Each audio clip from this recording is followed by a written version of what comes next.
Salam sejahtera buat kita semua. Perkenalkan, nama saya Olivia Priani dengan NIM 113224047 dari Prodi D3 Teknologi Informasi.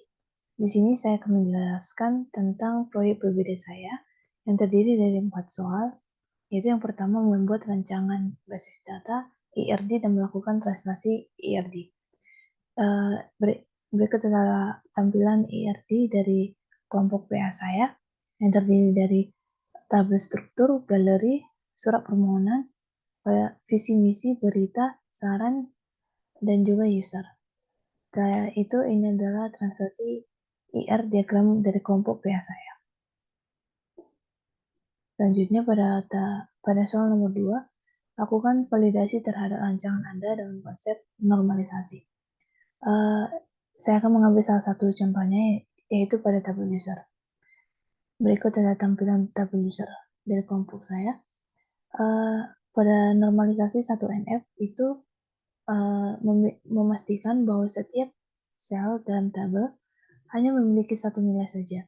Tidak ada kolom dengan nilai yang berulang, dan setiap kolom memiliki nama yang unik. Dan setelah saya teliti, pada tabel user ini tidak ada data yang berulang. Dan juga normalisasi 2NF itu yaitu memastikan bahwa setiap kolom dalam sebuah tabel tidak ada ketergantungan parsial terhadap composite key. Dan juga setelah saya teliti pada tabel user itu tidak memiliki composite key sehingga normalisasi 2NF tidak perlu dilakukan. Dan juga normalisasi 3NF yaitu memastikan bahwa tidak ada dependensi pada non-key di mana semua atribut harus saling ketergantungan pada primary key. Dan setelah saya teliti pada tabel user tidak ditemukan dependensi pada non-key sehingga normalisasi 3NF tidak perlu dilakukan. Selanjutnya pada soal nomor 3,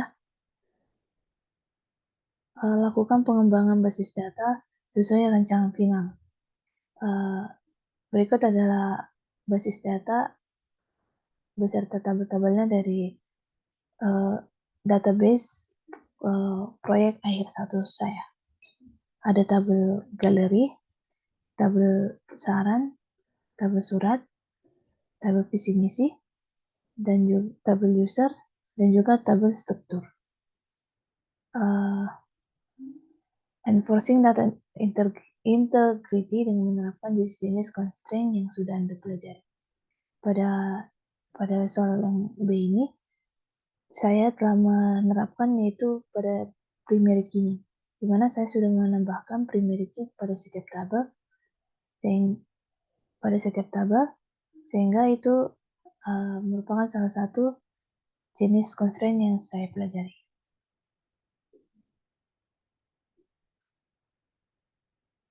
Selanjutnya yang nomor 4, melakukan aktivitas pengelolaan basis data yang A itu melakukan pengisian dummy data pada basis data yang Anda kembangkan. Berikut adalah dummy data yang sudah saya tambahkan pada database proyek akhir 1 kelas saya.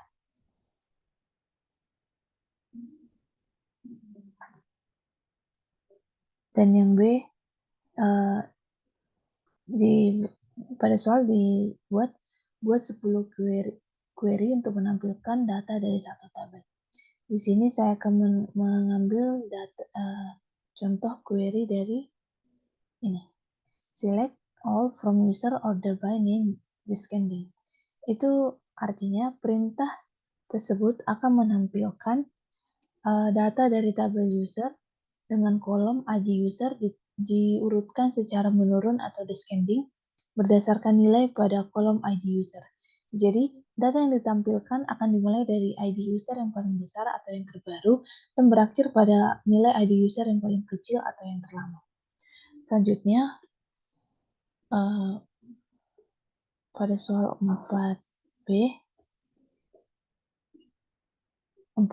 4C maksud saya, buat 10 query untuk menampilkan data dari beberapa tabel. Di sini saya akan mengambil contoh dari sintaks yang nomor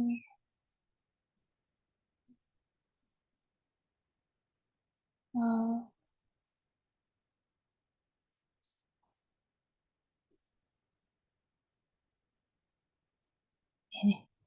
Sintaks nomor 5 yaitu select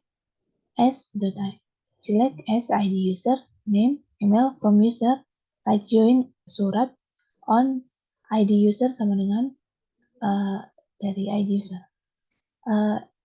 Penjelasannya yaitu query ini melakukan right join antara tabel user dan surat.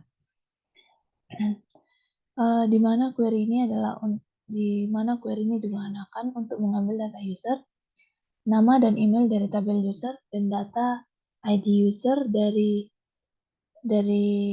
tabel user dan data ID user dari tabel surat, dengan syarat ID user pada kedua tabel itu harus sama. Right join ini artinya semua data yang ada di tabel kanan atau tabel surat akan disertakan dalam hasil query. Bahkan jika tidak ada data yang sesuai di tabel kiri atau di tabel user, jika terdapat baris di tabel surat yang tidak memiliki pasangan di tabel user, maka nilai-nilai di kolom yang berasal dari tabel user akan diisi dengan nilai ini. Selanjutnya, pada soal 4D, disuruh membuat penggunaan subquery. Dan saya membuat query dari sintaks nomor 2, di mana select ID user, visi misi, select count from saran, where ID user sama dengan ID user, dan as total saran from visi misi. Di sini query tersebut adalah sebuah perintah yang digunakan untuk mengambil data dari tabel visi misi dan menghitung jumlah saran yang dimiliki oleh setiap user pada tabel saran. Query tersebut memiliki 3 kolom yang akan ditampilkan, yaitu ID user, visi dan misi, dan juga total saran. Total saran yang dimiliki oleh setiap user dan menampilkan hasilnya sebagai kolom total saran.